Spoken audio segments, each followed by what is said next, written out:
This program is brought to you with support from the U.S. EPA. We're here to present the EFC Network podcast. The Environmental Finance Center Network is a partnership of 12 centers serving 10 EPA regions. The EFCN provides training and technical assistance to small water and wastewater systems. This podcast series has been designed to help system personnel improve technical, managerial, and financial capacity of the utilities and communities they serve. In December of 2022, the city of Buffalo experienced one of the worst blizzard events of the last century, characterized by prolonged periods of low temperatures, strong winds, and heavy snow. My name is Mya Bonney, and I am a communications intern for the Syracuse University Environmental Finance Center, and I sat down with Rosie B, the Principal Sanitary Engineer for the Buffalo Sewer Authority, to talk about the treatment facility's experience during the storm and what we can learn from their experience. Welcome, Rosie. Thank you for joining us today. Please tell us a little bit about you and how long you've been working at the Buffalo Sewer Authority. I'm Principal Sanitary Engineer here. I am a licensed engineer in New York State and several other states, and I have over 15 years of experience in the wastewater field, exclusively working in the government sector. I've been with Buffalo Sewer since 2014, so 9 years now. And previous to that, I also worked as a municipal engineer with Erie County Sewers. And in my role here at Buffalo Sewer, I primarily oversee the collection system and its capital projects and long-term planning. All right, thank you. So in December, this past December of 2022, Buffalo experienced the third snowiest December on record with a final snowfall total of 64.7 inches. Two major snow events occurred from December 16th through 18th and December 23rd through the 27th. And it's also referred to as the blizzard of 2022. So as you know, Buffalo is pretty used to intense snow and blizzards, but the most recent storm this past Christmas was different. So Rosie, what were you expecting to see based on the weather forecast, and what do you typically experience at the Buffalo Sewer Authority during winter storms? So typically in Buffalo, we experience wind frequently, but we experience wind typically in the sub 35 mile per hour range, coming as direct across Lake Erie and blowing lake snows into the city of Buffalo. We also, as much as we do have a reputation for snow, we actually do not have very frequent high intensity snow events. We typically do accumulate significant snowfall over the season, but within the city limits itself, having intense snow accumulation is fairly rare. In addition, the city of Buffalo is highly influenced weather-wise by seiche events, in which winds blow over Lake Erie before the lake freezes and cause significant differentials between one of the lake and the other, sometimes over 15 feet in differential between the two ends of the lake. And typically we will see those type of events between October and December. Throughout the fall months, those are the times when we most frequently see seiche events. And in part because the level of the Lake Erie has been elevated in recent years above historic norms, we have seen some of the highest seiche events on record over the past 5 years. And they've been recorded at the Coast Guard station at the end of Lake Erie, where it meets the Buffalo River. And there's been a Coast Guard station recording there since the Civil War. And some of the 4 highest events over that period have been in the past 4 years. So that is typically what we see. Typically, intense snow events occur in the south towns. Occasionally, intense snow events will occur in the north towns. Very rarely does the city of Buffalo itself see intense snow events. Leading up to the storm, in the days leading up to it, there was an expectation that the snow would fall again in those more traditional bands, primarily in the south, but then with some bands shifting north for significant periods of time. But the initial calls were not for it to stay over the city of Buffalo. And initially we were anticipating on the Monday, Tuesday, and Wednesday before, we were anticipating that there would be some wind involvement, but by Wednesday we went from expecting high winds and lakeshore flood watches with those SAISH events to the expectation of 65-mile-an-hour winds and whiteout conditions for extended periods of time.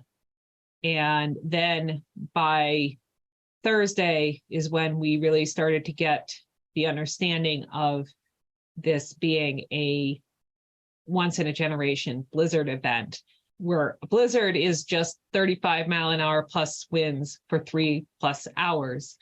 We had over 30 hours, actually we had 40 hours of winds topping out over 70 miles an hour, which are hurricane force winds with continuous snowfall throughout.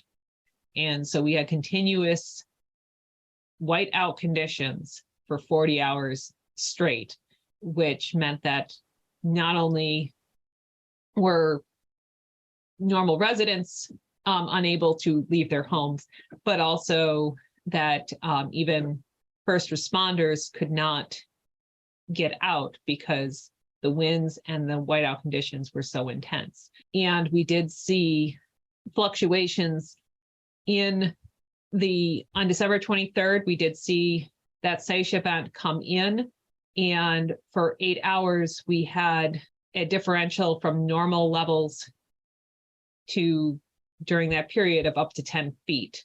So the river level in the city of Buffalo changed 10 feet over the course for 8 hours straight. It was 10 feet higher than it normally is. And so we were dealing with flooding issues at the same time we were dealing with high winds and whiteout conditions. As you stated that the storm was a SAISH event, how do these more intense events impact the different neighborhoods in Buffalo? So it depends on which specific neighborhood you're talking about, how they are impacted differently. There are two neighborhoods in particular along the Buffalo River that experience the majority of the impacts from SAISH events. There is the Old First Ward neighborhood, which tends to experience overbank flooding, in which the level of the river rises and comes up over the banks and floods the low-lying neighborhood that is the Old First Ward. And that is well documented and shows up very obviously on FEMA flood mapping.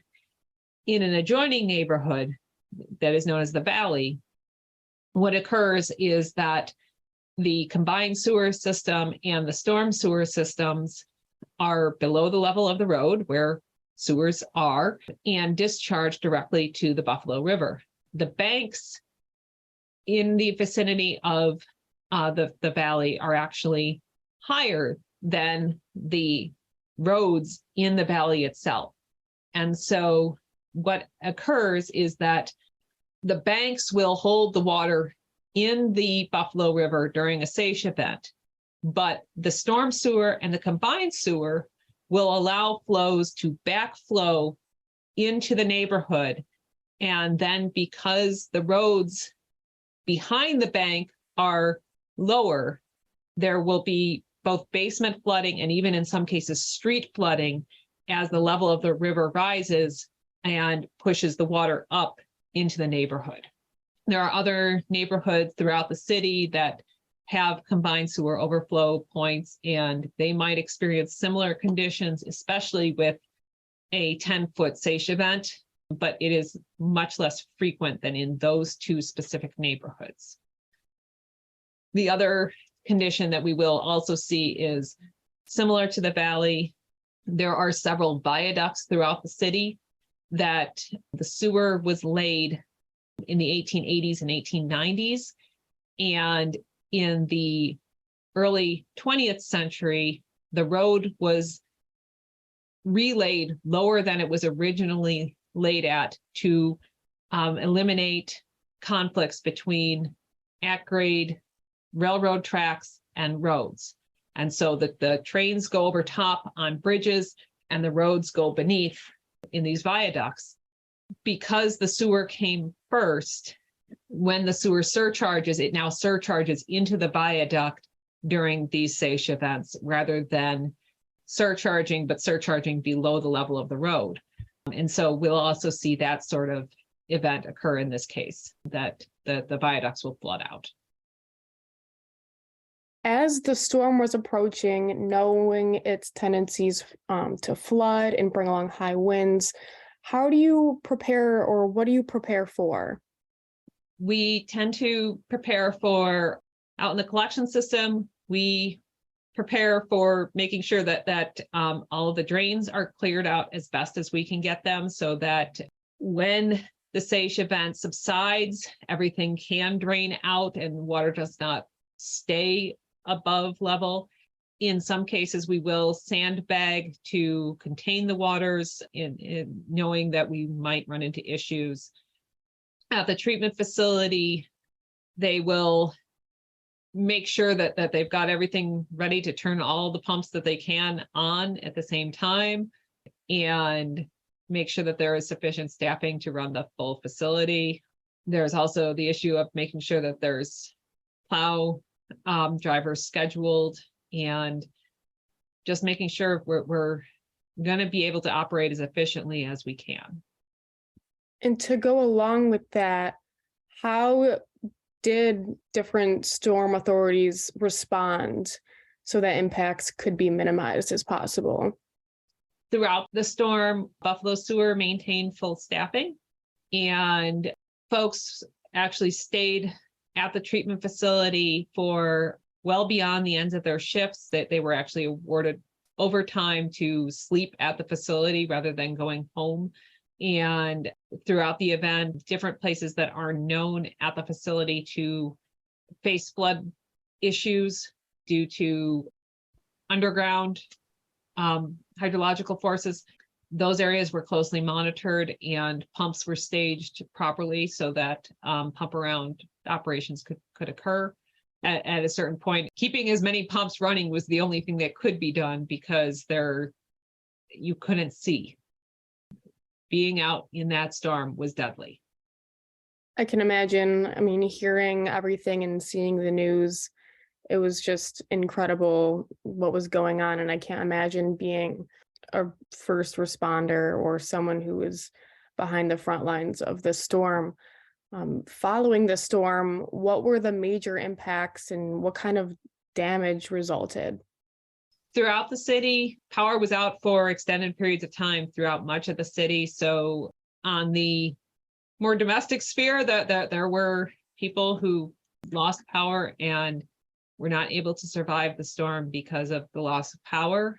But as far as the infrastructure of Buffalo Sewer Authority goes, once the storm subsided, it was a matter of clearing snow out of the way so that new crews could get in, that people that had been on the clock for 24, 48, 72 hours straight could go home and be replaced.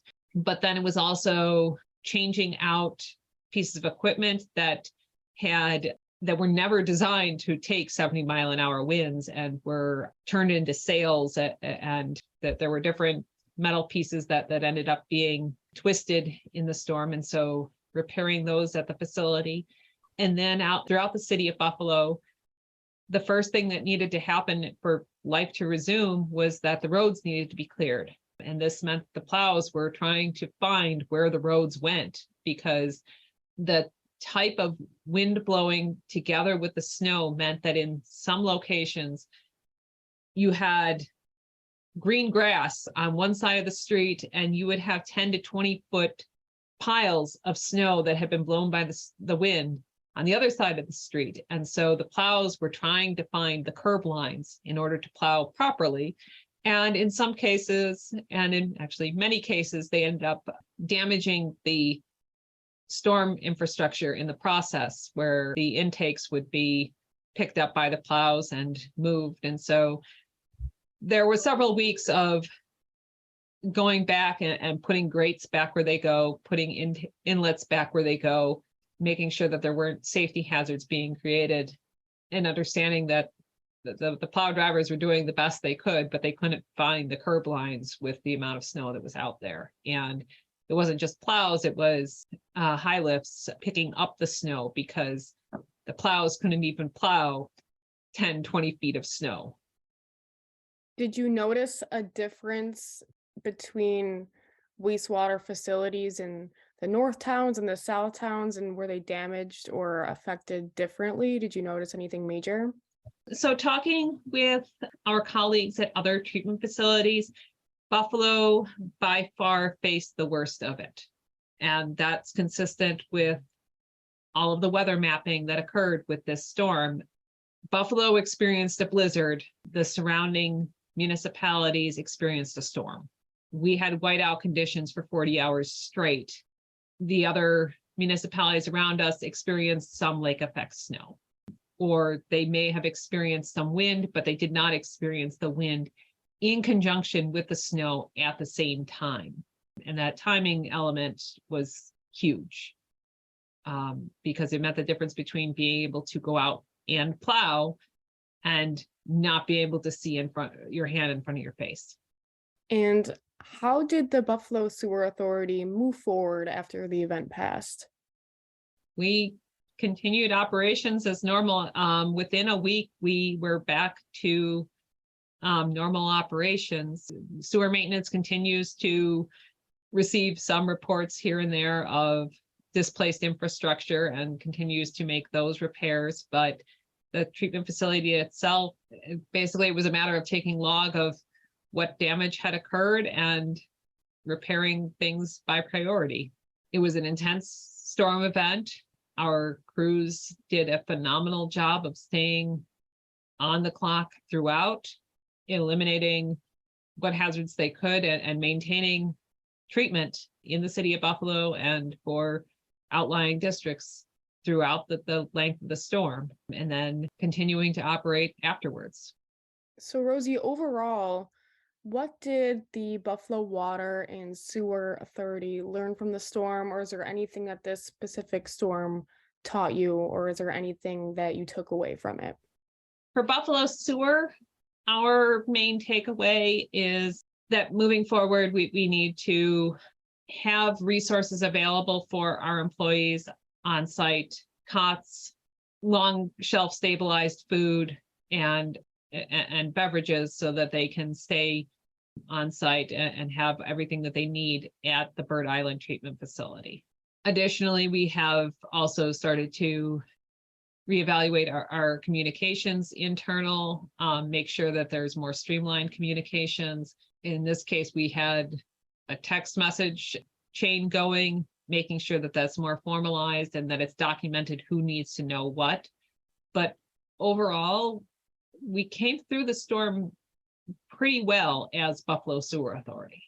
There's always room for improvement. There's always lessons learned. But overall, our staff did a phenomenal job throughout the storm. It's so important to talk about how these severe weather events can have such a major influence on wastewater operations and our emergent responses to them. This has been such a great conversation, and I thank you, Rosie, for sharing your experience and expertise with us. And I thank you and everyone else for tuning in. Thank you to all our listeners for tuning into this episode of the EFC Network Podcast, brought to you with support from the U.S. EPA. Be sure to stay tuned for future EFC Network podcast episodes.